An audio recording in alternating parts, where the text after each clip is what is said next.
मैं कहना चाहता हूँ, सत्ता पक्ष से मेरा सवाल है कि हम 1 करोड़ सालाना नौकरी को लेकर के आए थे, लेकिन अब गरीब भाई जो इजराइल जा रहे हैं वो क्यों जा रहे हैं? नौकरी की समस्या और किसको क्या कहना है? आप तो बोल चुके हैं ना, और कौन बोलना चाहता है? हाँ, मेरा सवाल भारतीय जनता पार्टी के प्रवक्ता जी से है।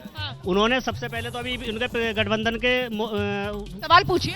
उन्होंने कहा 414 सीटें आ रही हैं, तो बीजेपी के प्रवक्ता ने कहा कि हम तो जीत रहे हैं, आप पूछने की जरूरत नहीं। इतना बड़ा मंच आपने सजाया, आपने मुद्दों की बात नहीं करी। आपके चैनल से भी मेरी एक शिकायत है कि आपने एक भी मुद्दे की बात नहीं करी। आप चारों पार्टियों गठबंधन की बात कर रहे हैं। आपने जनता से कोई मुद्दा नहीं लिया कि मुरादाबाद में कोई यूनिवर्सिटी क्यों नहीं बनी, मेडिकल कॉलेज क्यों नहीं बना, युवाओं को रोजगार क्यों नहीं मिला, यहाँ की नाली सड़कें बेकार है, स्मार्ट सिटी के नाम पर लूटपाट मच रही है, किसी ने नहीं पूछा। तो कम से कम मुद्दों की बात होनी चाहिए। आप मुद्दों की बात तो कर नहीं रहे, आप गठबंधन की बात कर रहे हैं सारी पार्टी। इतनी नाराजगी नहीं मेरे भाई, यहाँ आए इसलिए था कि मुद्दों की बात हो। गिना दिए ना मुद्दे, आगे आइए, आगे आइए। 2 करोड़ नौकरी की बात कर रहा था। अब देखिए ना, वहाँ से कितनी बार 2 करोड़ नौकरी की बात हो गई है।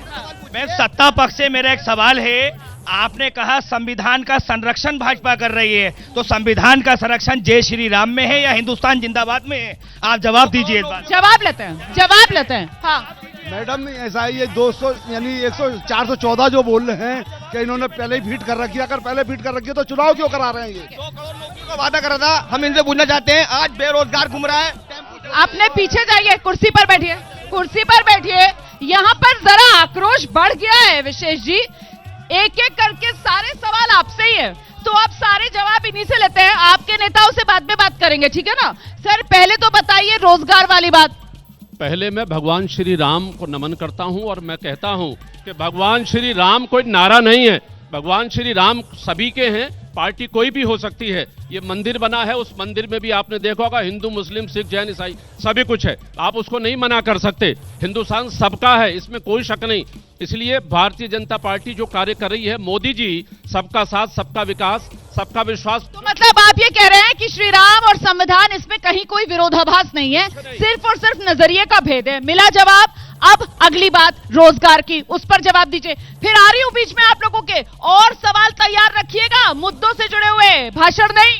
देखिए, पुरानी सरकारों से पिछले लगभग 65 साल में जो व्यवस्था खराब मिली है, उसको सुधारने में समय लगा के नहीं लगेगा। बेरोजगारी की दर अभी आप देखिए, बेरोजगारी की अभी जो दर आई है, निश्चित तौर पर वो लीस्ट हो गई है, सबसे कम हो गई है।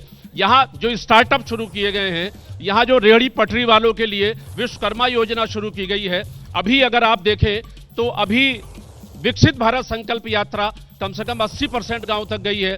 वहां तो यहाँ पर मुझे लगता है अब कांग्रेस को जवाब देना चाहिए। जो बात उन्होंने कही वो योजनाएं गिना रहे हैं। सुन लीजिए, मेरी बात सुनिए। वो मुद्रा योजना का जिक्र कर रहे हैं, वो विश्वकर्मा योजना का जिक्र कर रहे हैं, वो बता रहे हैं किस तरीके से स्टार्टअप्स को मोदी सरकार जो है वो पुश दे रही है, और वो सवाल आप पर खड़ा कर रहे हैं कि हमें जिस हाल में अर्थव्यवस्था मिली थी, और ये तो हकीकत है,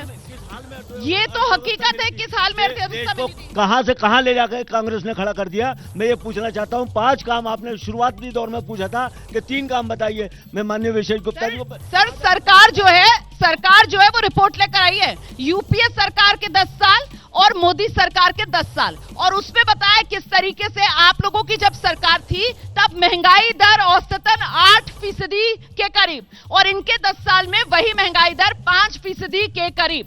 बेरोजगारी दर जो है वो अभी 3.2% पर, जो लेटेस्ट आंकड़ा आया है। आप किस आधार पर ये आरोप लगा रहे हैं? लेटेस्ट आंकड़ा ये खुद जारी कर रहे हैं ना। मनरेगा किसने पैदा की, किसने गरीबों, किसने मजदूरों को काम दिया? कांग्रेस ने दिया। तो मनरेगा तो अभी भी चल रही है। बजट बढ़ा दिया है उसका। आपने बजट ही नहीं देखा, मतलब आपको पता, मुझे बताइए ना, क्या बढ़ोतरी हुई है मनरेगा में, बताइए मुझे। अब आप शुरू पर आ गए, तो वो तो अच्छा काम आगे बढ़ा रहे हैं, उन्होंने तो मनरेगा का बजट बढ़ा दिया। जैसे ही घड़ी का काटा दोपहर 2:30 पे आए, बबीता जी का दिल सास बहू साजिश के लिए मचल जाए। और ये है इनकी बहू, पूरे दिन ऑफिस की टेंशन हो जाए गॉन जब ये करें अपना फेवरेट शो फ्री टाइम पे ऑन। इनकी तरह आप भी देखिए अपना फेवरेट शो अपने टाइम पर, और डाउनलोड कीजिए एबीपी लाइव ऐप अपने स्मार्ट टीवी पर।